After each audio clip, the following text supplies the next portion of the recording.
That's right there, fine. Love it. This was a. Sometimes it's worked out from timing. It's sort of funny, like life's strange when these. I didn't ask you what Gina's was this morning, nor did I know for sure what rehearsals we were doing. Yeah. I've invited her over to see a rehearsal. Okay. And I know she's on her way to her high school. Reunion, right. Going up there. So you're gonna put Gina. Yeah, we'll put Gina there, yeah. And who's the woman? Yeah. Yeah, her. Okay. So let's have Kathy, Yeah. Kathy. put Kathy, let's scooch a little bit down. Yep. Put Kathy. Put Gina here and Kathy. Okay. Oh, yeah. Awesome. Come on in. Great. Hey, how are you, Michael? Yeah. Good to see you. This is your, so awesome, thank you. Good to meet you guys. You guys better. Right across the street. So great. And you're a graduate. Gross. Not yet.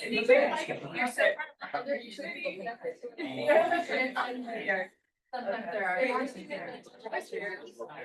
sounds like everyone has to be here. Oh, so. Well, That's why you're here. Yes.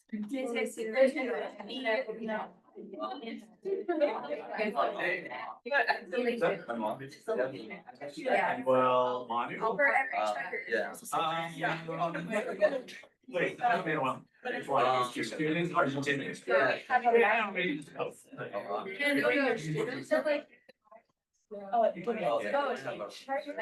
That might be like, yeah. Or if Favor. Name, I'm gonna use that to say.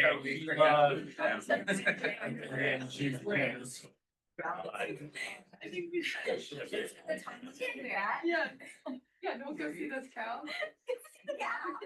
Hello, packed house. We're gonna have you right down here. Everybody's awake, thank you.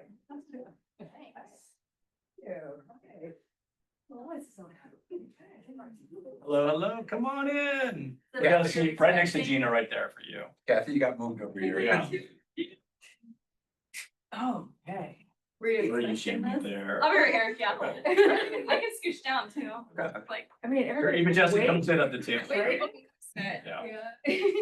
Don't get awake and excited. Well, let's, before we sort of kick off formally, maybe we'll just do some introductions so we know who's sitting around the table. Very short intros, who you are, where you're from, what you're studying. Adrian. All right. Hi, everybody. My name is Adrian. I'm studying mechanical engineering. I'm currently a software engineer at a startup. I'm from New York City. I'm from the Bronx. So I know, yeah, this is like something you guys are part of. Cool, yeah, okay, short intro, good.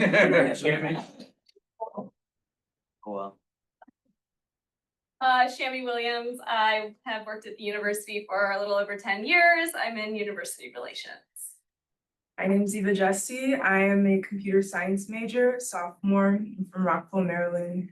Go Terps. I'm Maisie, I'm studying dance. Where are you from? Greenville, South Carolina. Okay, I'm Johnny and I'm from China. I'm in dance department. okay, where in China? We're in Beijing. Okay, small city, small town. My name is Lucia. I'm a second year graduate student in the dance department. And I'm from Ashland, Ohio. So you said Mansfield and I'm like, your name. Right past that exit. My name's Megan, I'm from the dance department and I'm from Northwest Ohio, so think Toledo area. Cool. Hi, my name is Helena. I'm a double major in biology and English, and I am from New York City. And give Gina your quick. Oh, I actually dance in your dance program. Yeah, I'm a dance minor, sorry. It's our team class. I'm Gary Galbraith. I work at Case. Yes, I'm Karen Potter and I'm the chair of dance and I know both of these ladies for many years. She is my teacher. We've connected in New York a lot, so glad you're here, Gina. Thank you. My name is Catherine Karapides. I'm a professor emerita. All right, we'll skip the three of you guys for now. Brenton. Hi, my name is Britton. I'm the program manager for LaunchNet and I help facilitate this program with Michael. Great. Hi, I'm Amanda Clark, and I'm the director of dance at Cleveland School of the Arts, and I'm an alum of the Case Western MFA program. I'm Zoe. I'm a part of the honors dance class that Ms. Clark teaches. And You're a we're senior, TSA. what year are you? Oh, I'm a sophomore. Sophomore, so awesome. Yeah, hi, my name is Kennedy. I'm a sophomore and I'm in the honors dance department. Hi, my name is Raven. I'm a freshman, and I'm a part of the honors dance. Hi, my name is Simone. I'm a senior in the honors dance department. Hi, my name is Miani. I'm a senior in the honors dance department. Hi, my name's Akila. I'm a sophomore in the dance department, but graduating next year. Hi, my name is Spencer. I'm a sophomore in the dance department. Where are you from, Spencer? I live in Ohio. Okay, great. Stacy. I'm Stacy. I work for the Veale Institute on student programming around entrepreneurship. Howdy, y'all. My name is Jacob David Cruz. I'm from San Francisco Bay Area, and I'm a first-year grad student. Awesome, cool. Richard, I miss you, Amanda. And I'm the junior faculty here in the dance department. So, Hi, I'm Edie. I'm from China and I'm a dance faculty at Case. You forgot to say where you're from. Texas, but I didn't really want to say it. Skip over. Hi, I'm Zuya. I'm also from China. I'm a second year graduate student at dance department. I'm Noah, originally from England, and I'm a graduate student in the Case Dance Department. Good. I'm Veale. I'm from Salt Lake City, Utah, and I'm a first year dance grad. So awesome. Well, it's great to have everybody. So I'm Michael Goldberg. I'm our executive director of the Veale Institute. How many of you, this is your first visit to ThinkBox? So awesome. So obviously hey, welcome. Our institute is based here. Hopefully you'll have a chance either on your way out. Our students, you guys are so close across the street. You can check out the whole building. So it's the largest open access makerspace, university makerspace actually in the country. And it's free and open to the community. So lots of prototyping that takes place throughout the building. And we do entrepreneurship programming here. And I think it was Shami actually introduced us to Gina when he was coming back in town for a reunion. And it's funny, like we hadn't done much together and we're always looking for new partnerships. So I'm so thrilled to bring new people into our programming. We do these we had one yesterday, Adrian was here. We're often having speakers talk about entrepreneurship in a whole bunch of different ways. So hopefully we'll see you guys back with this turnout for a program in partnership with dance. We have to have more dance and certainly arts entrepreneurs. It's something we look to do more of. So we're thrilled to have you guys here. We always have students moderate. And so we were emailing with Karen and she introduced us to Akila and Rafaela. And usually we just have one awesome student do the moderating. And they're like, can we do it together? We're like, great. So with that, I'll turn it over to the two of you guys to moderate. Sort of a half an hour, you guys leading the discussion with Gina, and then it's audience participation. So we do stream. We have some folks on Zoom, and then we're on LinkedIn Live. Not sure how many people in the dance world are often on LinkedIn. This may be another first, but we do take some questions from LinkedIn. So with that, it's great to have everybody here, and I'll turn it over to our moderators. Hello, everyone. I'm Akila, one of the moderators. I'm from upstate New York near Albany. I'm a junior studying civil engineering on the structural track as well as dance. Yeah, and then also Rafael and I are like the officers for Matterfall, which is one of the dance clubs on campus. Yeah. Not know that. That's very cool. Great. So, there's more chairs here too. Yeah, great, go ahead. David, you gotta make an Introduce intro. Hi, I'm Rafaela. I'm a junior majoring in physics, astronomy, and dance. And I'm from Mexico. And yeah, as Akila said, I'm also an officer of medical. And well, we're here with Gina, as you all know. And I think you know who she is, but she's founder, artistic director, and CEO of Gibney Dance Company. She's a choreographer, director, entrepreneur. And she founded the company in 1991 as a way of merge arts with social action. So yeah, we're here to talk to her and learn about what she does. And then so kind of I think as has been mentioned how this discussion will operate is like we'll kind of ask a couple of questions to Gina and then after that we'll open up the floor for any of you all to ask questions. If you're on Zoom, you can raise your hand or send a message in the chat. And if you're on LinkedIn Live, you can also send a message in the chat and that question will be forwarded to us. So yeah. So Gina, can you tell us about Gibney dance and how it merges dance with social action? Sure, but you know, you never answer the first question, right? I have to just say first how incredible it is for me to be back here at Case Western. This place meant so much to me. It really gave me the opportunity to find out really who I was by just trying everything that I could possibly have access to, from biology to urban studies to finally dance, and a lot in between. And I'm also just incredibly honored to be sitting next to the person who literally changed my life back in those years, and is still a friend and mentor, Kathy Karapides, who's incredible.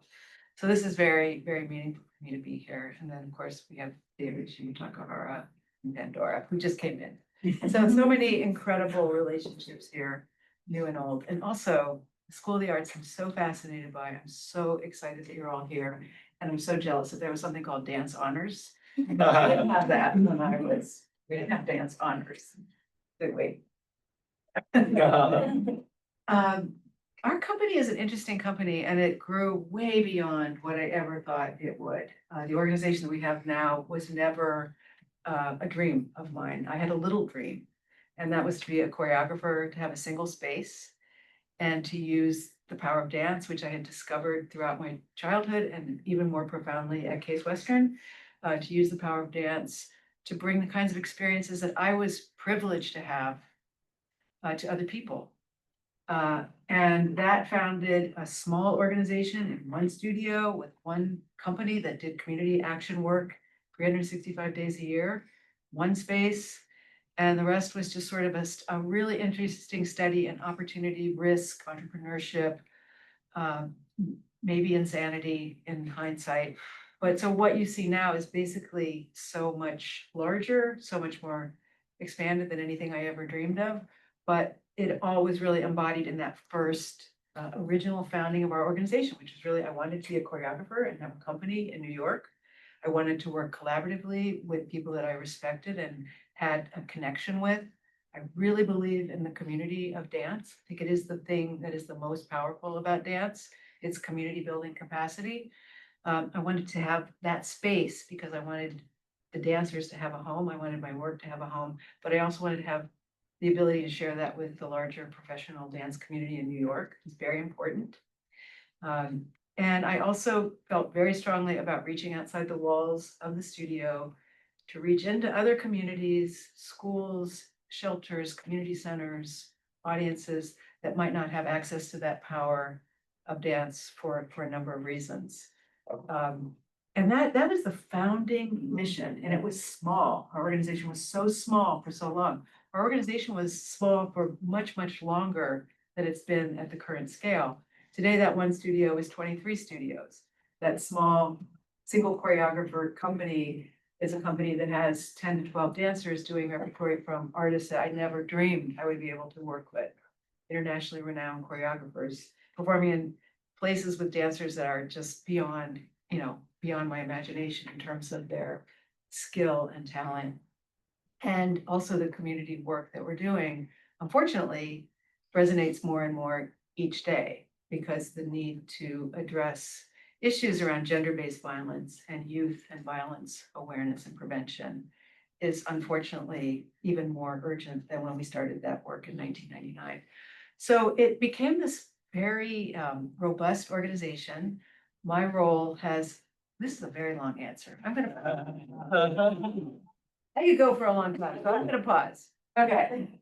I mean, yes, you've covered a lot of things, like, how the company had grown. Questions?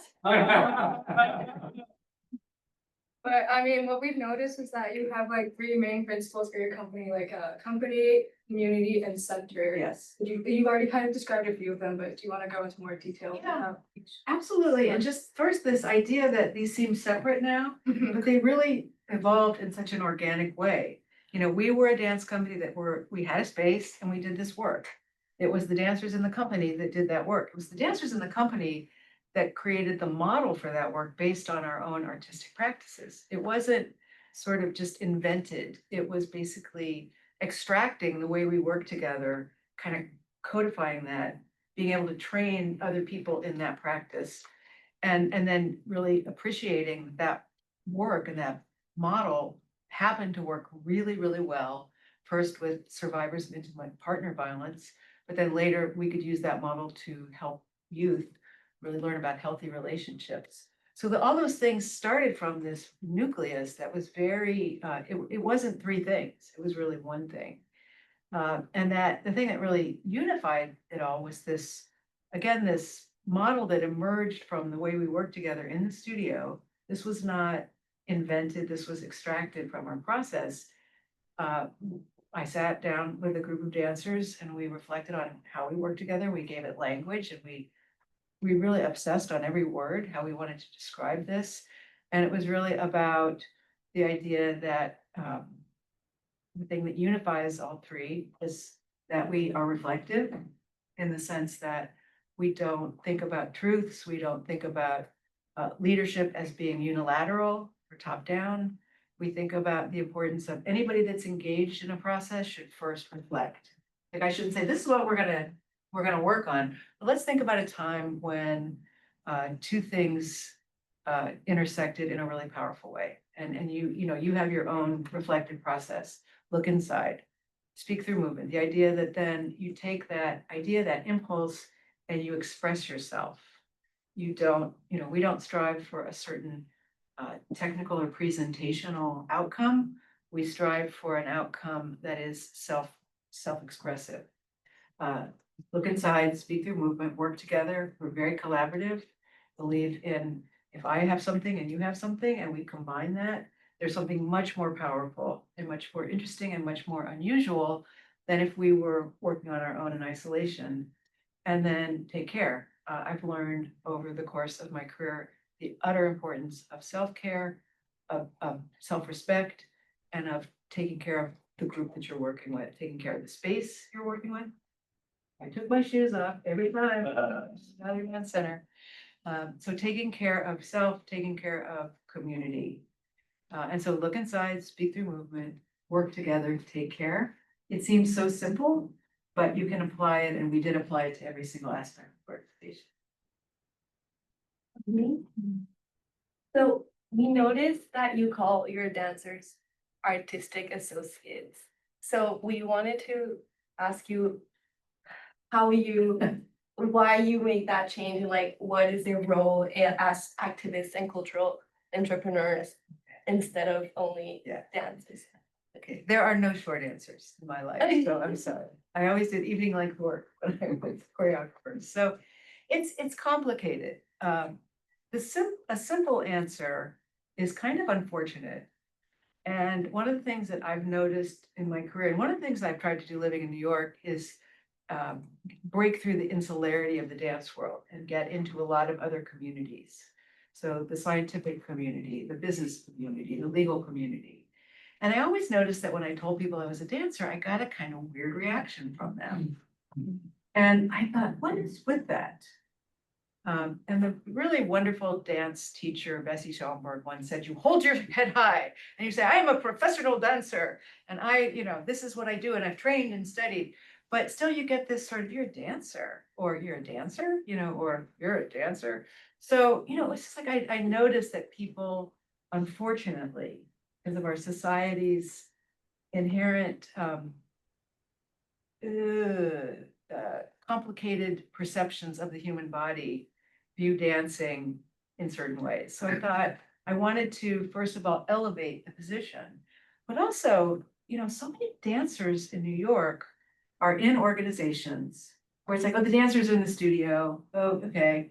Oh, okay, well, maybe they'll do a talk back after the show, but the dancers are somewhat invisible within institutions. They're also dropped like in a flash. So, it's so common in the professional dance world that you are employed for 8 months, you work your heart out, and then at the end of that 8 months, there's no more work. And so you're basically laid off.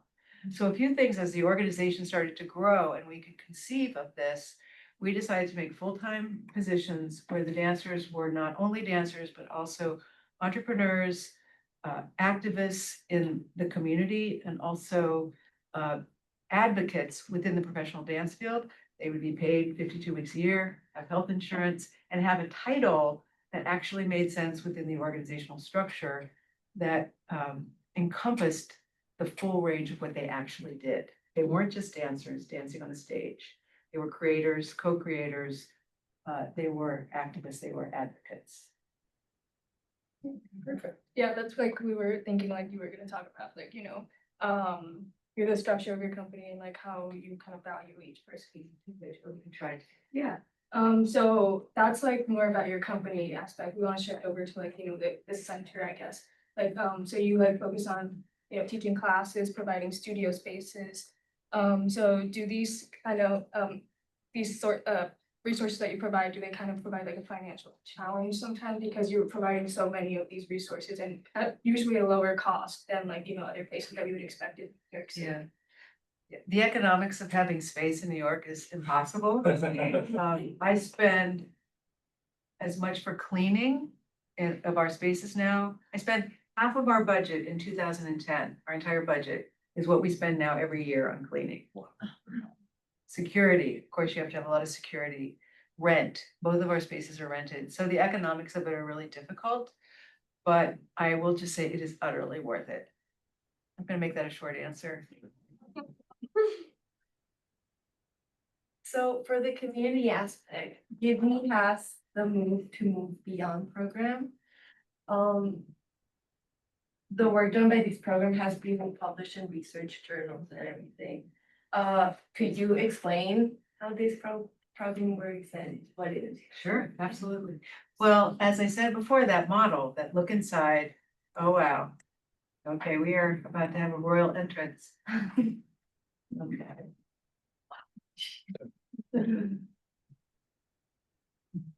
Hello, you can't sneak in this room.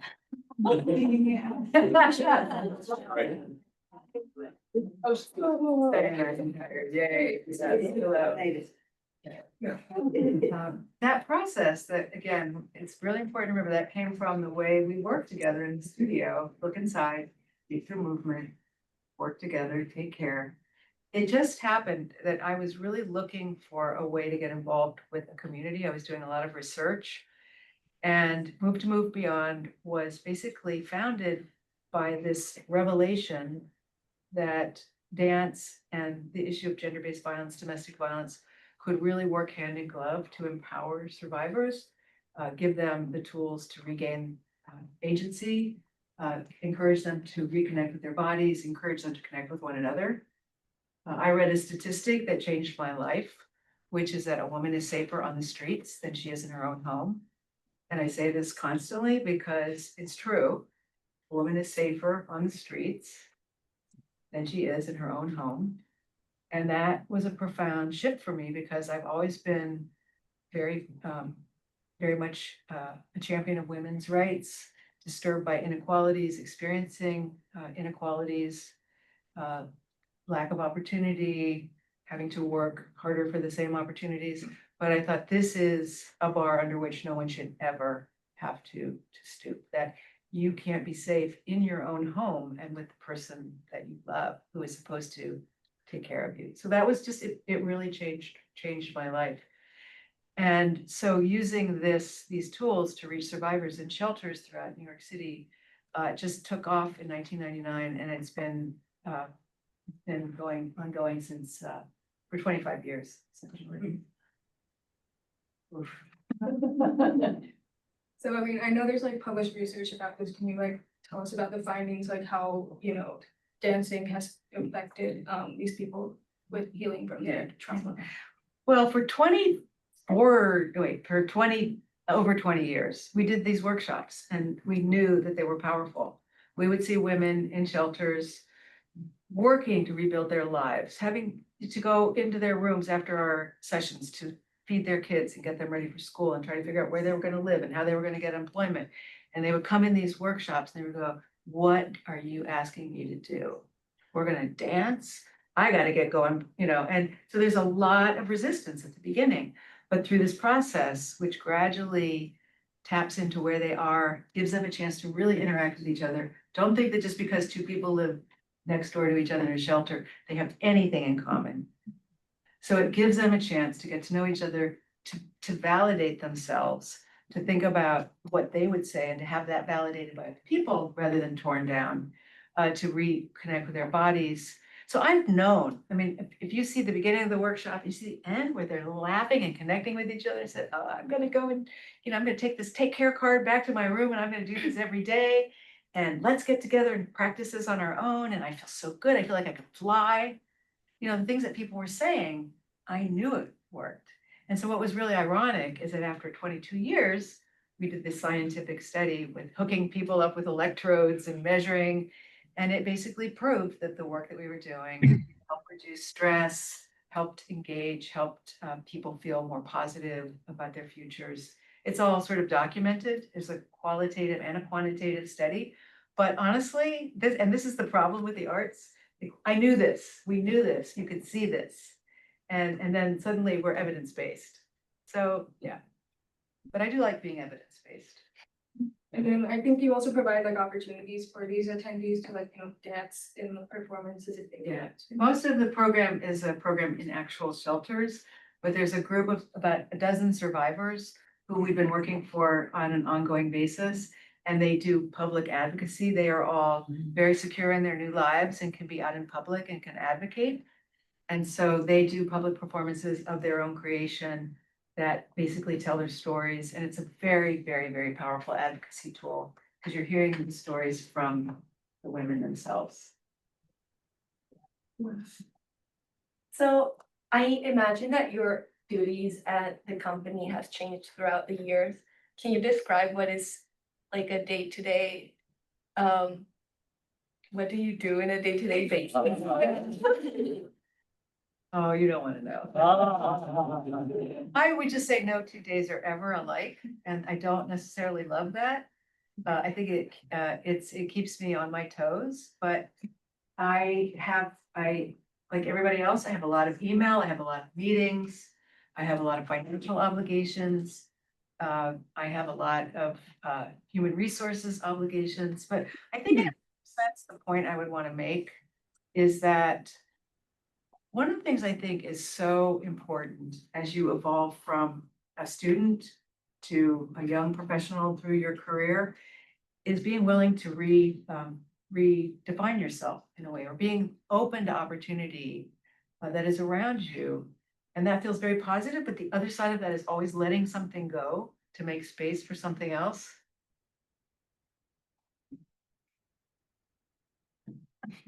Short answer. And can you have these roles shifted, like in comparison to what you did in the beginning? Yeah, absolutely. I started as a dancer who rediscovered herself at Case Western and said, I'm never going to do any more business. I'm never going to do any more social action. Don't ask me to write that press release, Kathy. I'm not going to do it. I'm here to be an artist, and that's what I'm going to do. And I was really singularly focused on that. Moved to Seattle. Don't ask me to teach kids. Don't ask me to do all that. Don't ask me to teach. Well, I did teach fitness, but I didn't want to do that. I wanted to be a choreographer. I moved to New York to be a choreographer. And then, it's so interesting. Then you let something go. Like you say, I'm going to still be a choreographer, but I have all this business to do. So I'm going to develop methodology to choreograph that will be more collaborative. So I'm not necessarily having to demonstrate all the movement myself. Then I'm not going to perform in my own work anymore. I'm going to let that go. Okay. Then, I'm going to take on these spaces. So it's going to require me to have a artistic associate or a rehearsal director. Okay. Then I'm not going to choreograph anymore. Then I'm basically a CEO and an artistic director, which is a very, very different thing than actually being a choreographer. So I think that, being open to opportunity, being alert, being willing to redefine myself, but honestly letting go of things and kind of just embracing the power of letting those things be finished. So yeah, done. As your company has grown, did you have a goal in mind, like, oh, I'm gonna become this big company with, this many studio spaces? Like, how was that? I guess you probably had to adapt your goal or your mindset as the company kept growing. Yeah, this was absolutely not the goal. Absolutely not. I had the little dream, and that's what I wanted.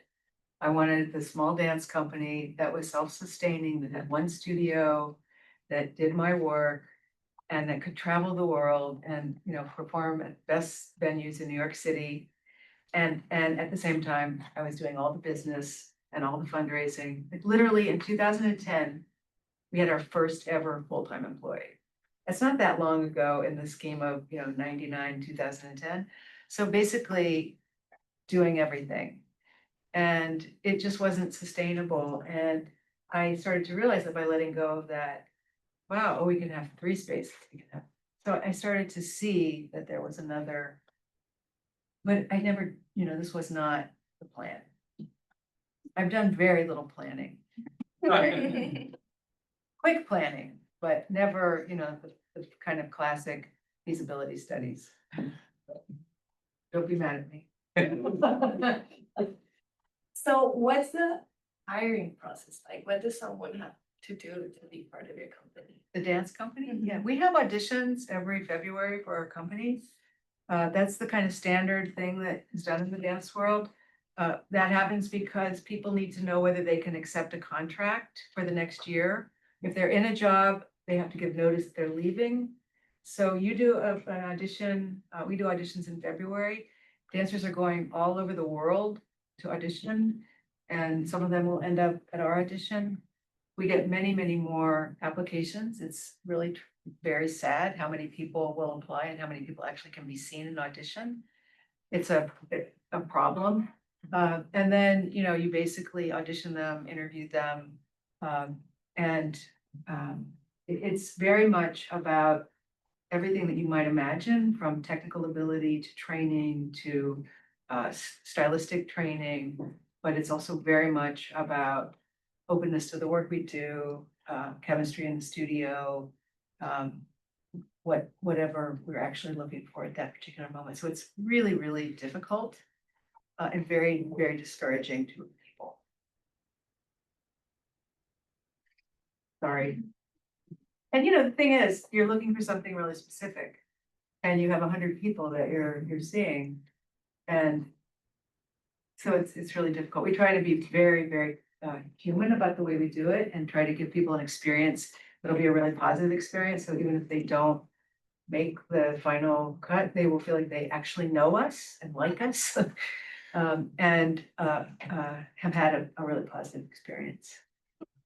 Yeah, I mean, this string of like, you know, caring for the dancers has been kind of seen throughout this discussion. So I'm sure a lot of the dancers who audition for your company are interested in the work that you do. So is there like a process, like how do you choose what choreographic works you're going to be presenting as part of your degree? That's a really fun part of my job is, you know, curating and I work very closely with our company director, Gilbert T. Small II, who's a phenomenal artistic leader. And we're very much, I think that the hallmark of our company right now is that we have really beautiful, well-trained and open-hearted dancers. It's the brand of the organization now is the quality of the dancers and the repertoire we're choosing. But we always choose things that will be the next step for them, the next artistic challenge, something that we think will really inspire them, challenge them, get them to open up new parts of themselves.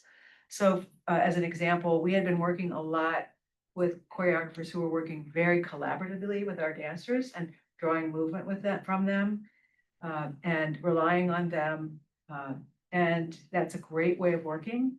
But we then introduced Lucinda Childs into our organization. I was just telling Kathy last night about this. It's a person that came in with one of the most difficult scores in creation. Every measure counted, every movement known, the whole thing choreographed in her head and on her assistant's body before she walked in the room. And those dancers had to meet her where she was. And so it was a great next step for them, really challenged them. But just an example of really trying to infuse the right thing at the right time. Talk about like challenging your dancers, but you also like want to promote social changes. So do you have certain like messages that you want to communicate to audiences or like certain topics that you tend to focus more on? Our work is very humanistic, very relational. It's not presentational. It's very much about the human experience.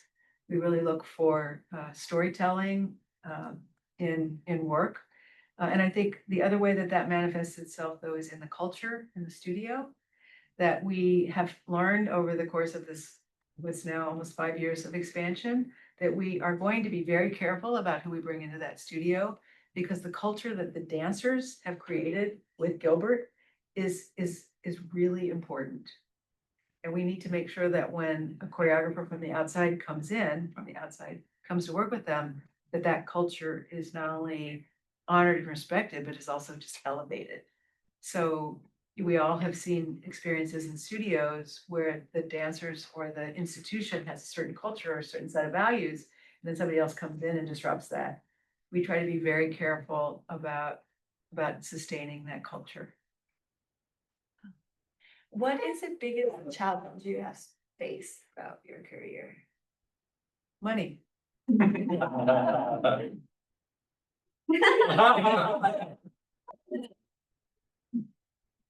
That makes sense.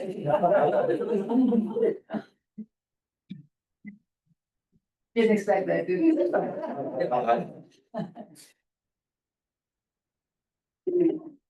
What is specifically, like all the time, or like one situation?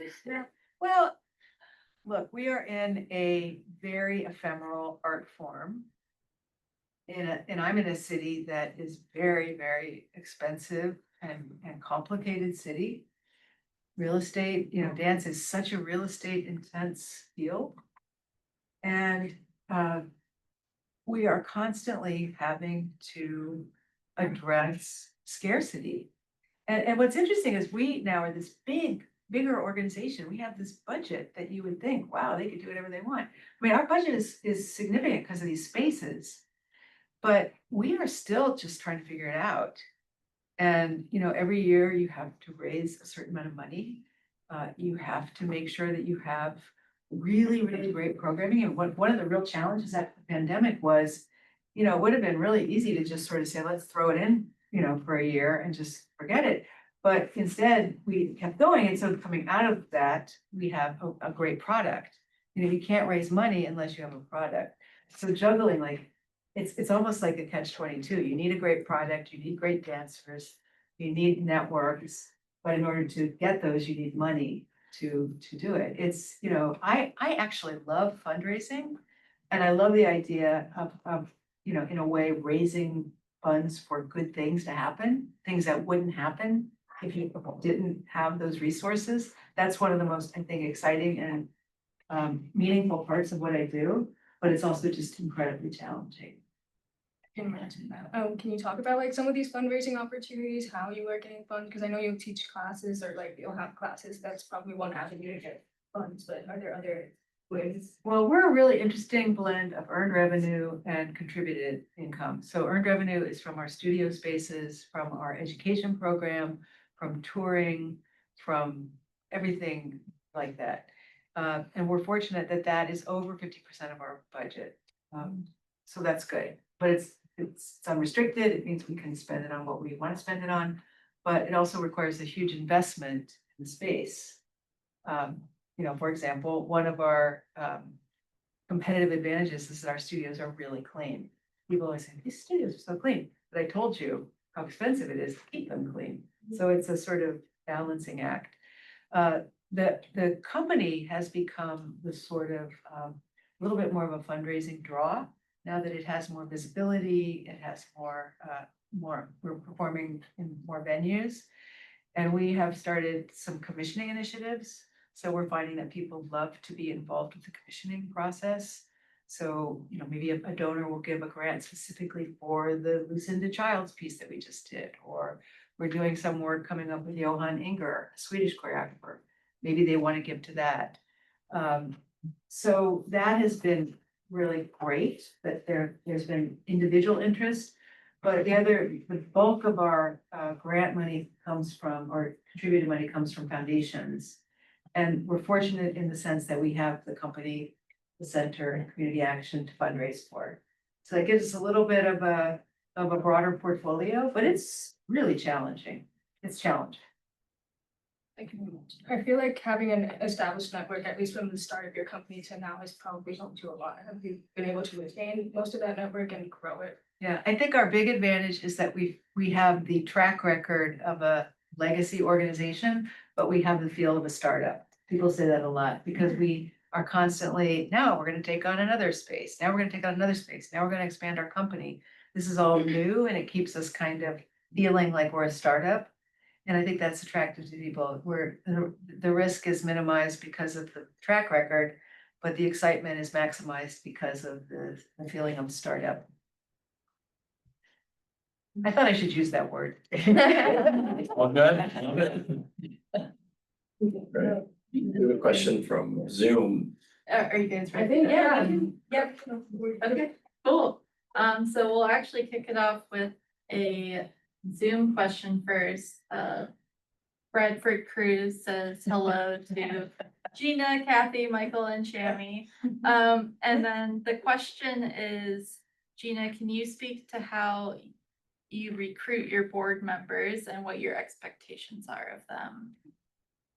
We don't use the word expectation. Don't shoot the messenger.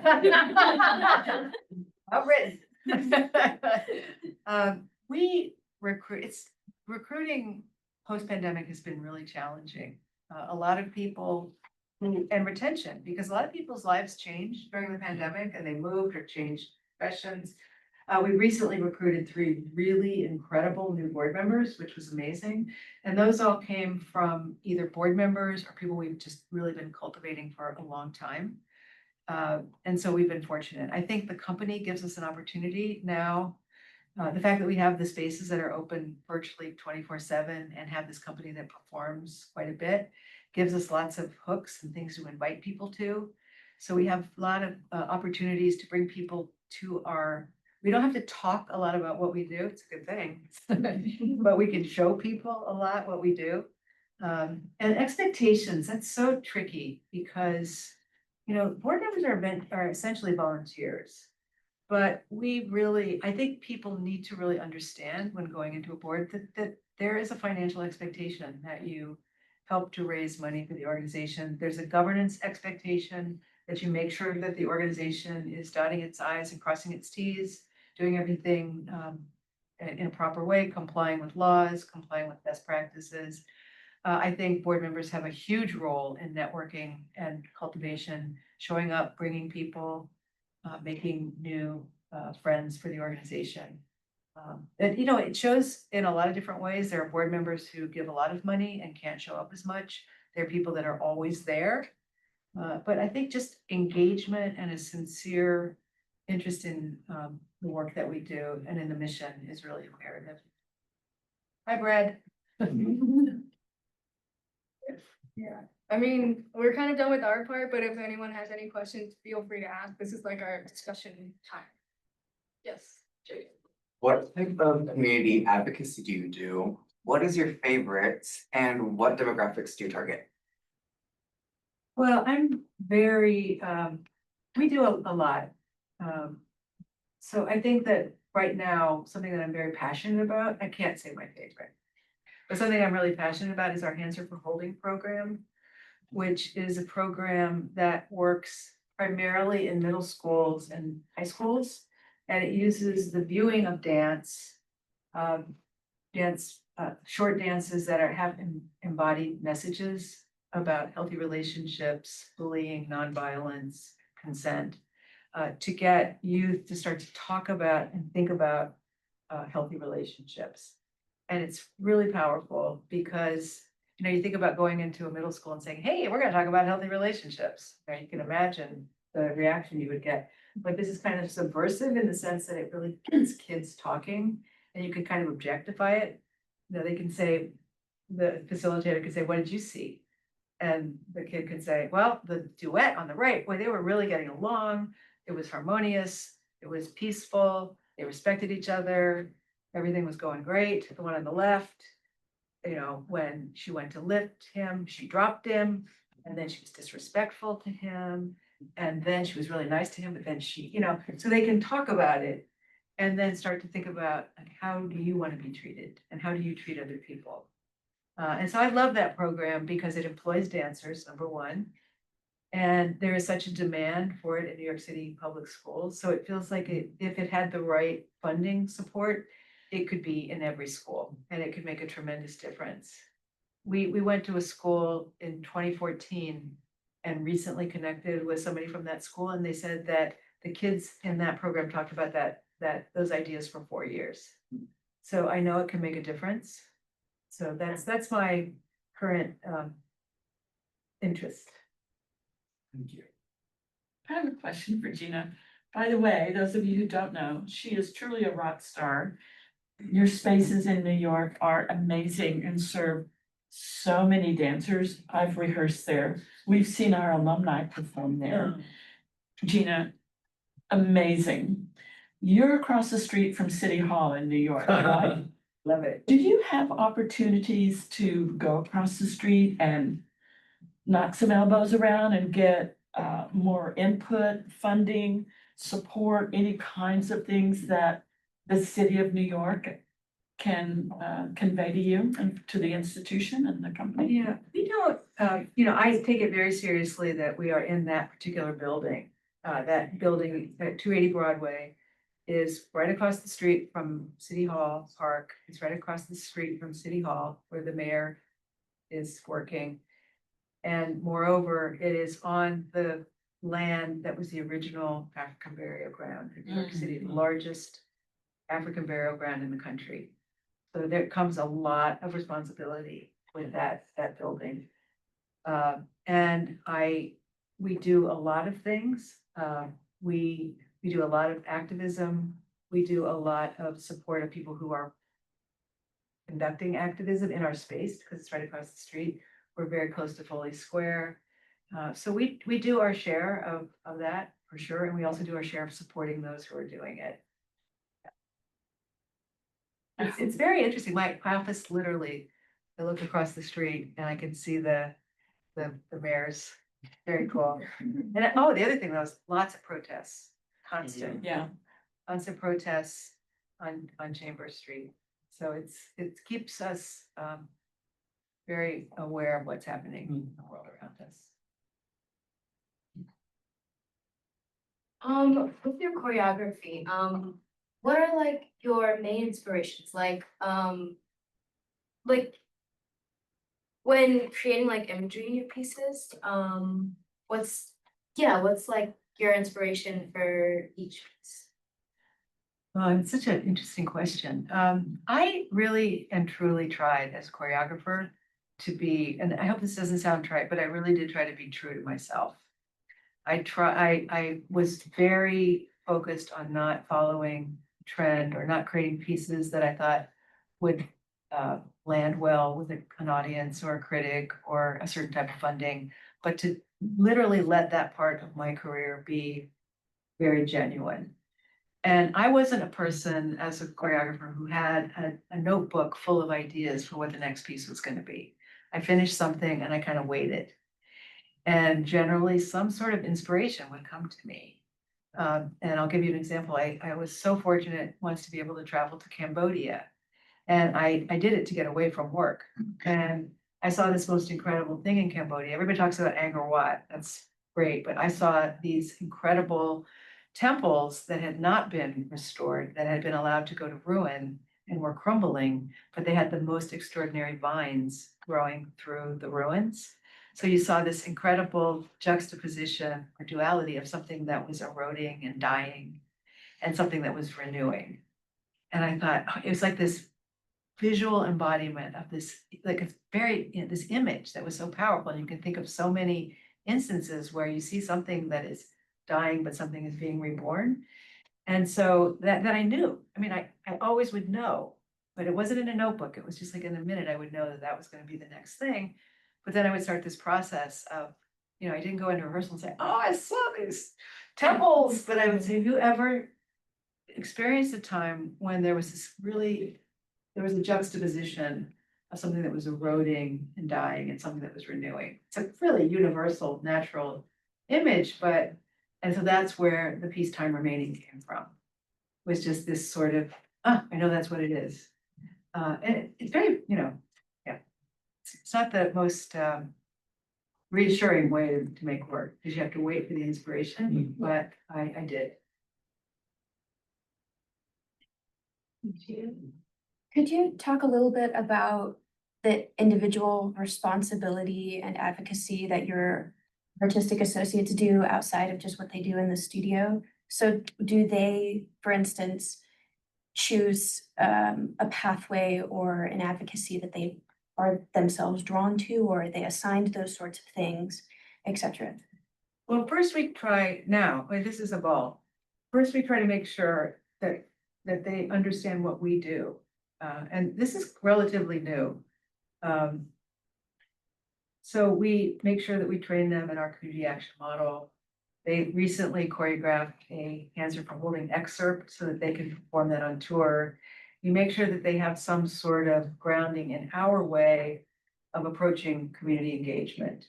And so then now they are increasingly going to be involved once again in that community engagement, which is important to me because, as I said, that's how it all started.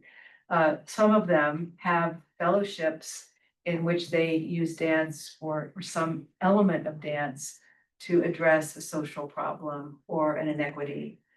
They all have fellowships where they address inequities in the dance world through making space grants and financial grants. They each have a pot of money and space that they can re-grant as a sort of field advocacy. And it's challenging because their dance careers are really challenging. So it's this incredible juggling act of, I do believe on some level it's enough to be a dancer. It's enough to make work. It's enough to be in the studio. It's enough to struggle to continue that kind of practice.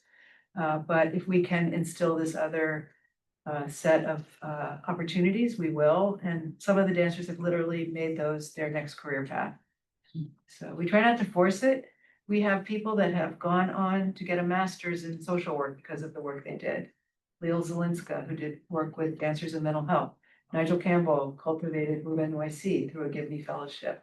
But we have people that barely do like a wellness retreat on a weekend, and that's fine. We basically try to let them manifest it in their own way. Yeah. James, you had a question? Yeah, you talked a little bit about how your kind of like sense of self as a dancer and choreographer and entrepreneur kind of flowed throughout your career as you let go of things to make new space for new things to grow. But I'd be interested to hear if these different kinds of ideas of yourself did permeate through like eras in which you were, dancing more or choreographing more, even if it wasn't the central focus, if it like contributed to the way that you made work and like what came out in your work. I think, well, I'm just going to answer that in a really bizarre way. So I am really fortunate right now. I have a guest from my high school, and she's reminding me of who I was when I was 16 years old, because I don't remember so much. And I actually think there was a lot more of me in operation then than I thought. I really was incredibly fortunate to be dancing when I was young. I was incredibly fortunate to have a very, very incredible mother and grandmother who would never have called themselves activists, but they were. And to have really found some very unexpected leadership opportunities. And I was really involved with the Ohio Association of Student Councils, which was probably one of the most formative things that I did as a high school student. And I danced. So in a way, all these things were there. And, it's just been, I did not, though, set out to make work that, I think my work was kind of political, but I didn't set out to make political work, or I didn't set out to have this kind of, certainly didn't set out to be a CEO.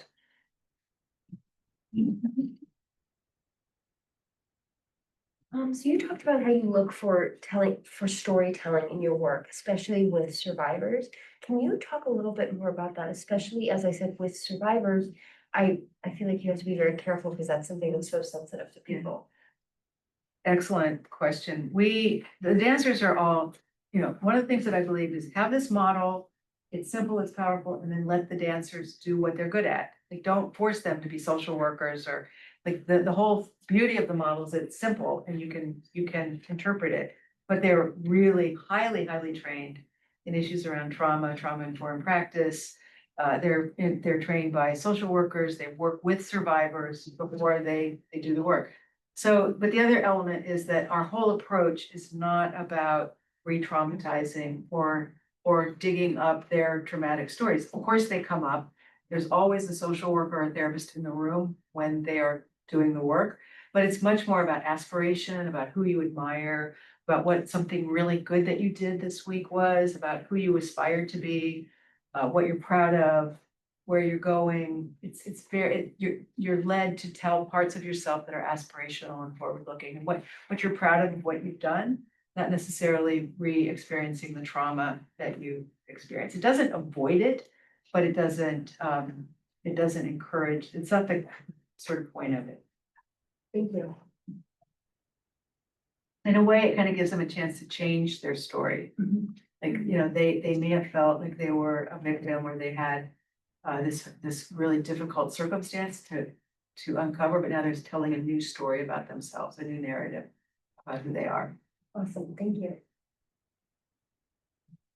If no one has more questions, I have one question. So what is something you learned during your time at Case that was key to achieving what you are doing?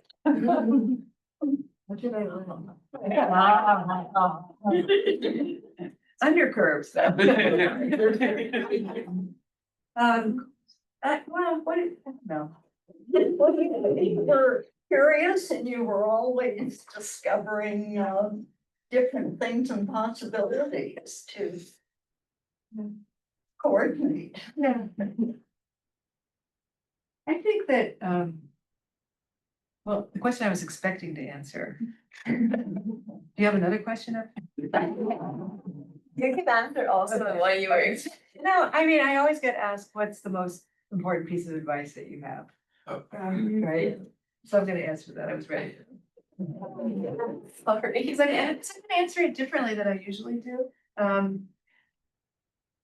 I think it is so important, especially in this world, to find something you really care about.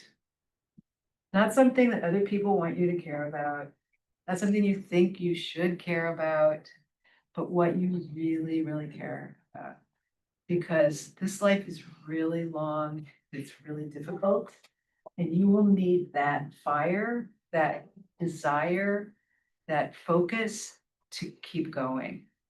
You know, and when you think about entrepreneurship, you can think about the difficulty of starting something and keeping something and sustaining something and changing something. If you don't have that fire, you can't. It's just too hard. No matter what field you're in. So if you can find a way to reflect and think about who you are and what you believe in and what has given you energy and life in your time, and then really follow that and you will find a way to follow it. You really will. I know that sounds short. You will find a way to follow it. I really believe that that is what entrepreneurship, or that's what enterprise is about really wanting to do something so much. You care about it that you will find a way. And if it doesn't quite work, you will course correct and find another way. And so that is what I think happened to me, to answer your question, was that I found something that, to my great surprise, was not part of the plan. I really cared about, and I was willing to take the risk to put all the other stuff away, and to just dive into something and figure out a way to make it work. And so that's how I would answer that. Yeah. Thank you so much. I mean, we've enjoyed hearing you talk today, and we've also enjoyed hearing all of the questions that people have asked. We want to thank the staff here for helping us put this together, and thank you to the. Beautiful. Thank you. Thank you so much. Yeah, thank you. Yes. Yes.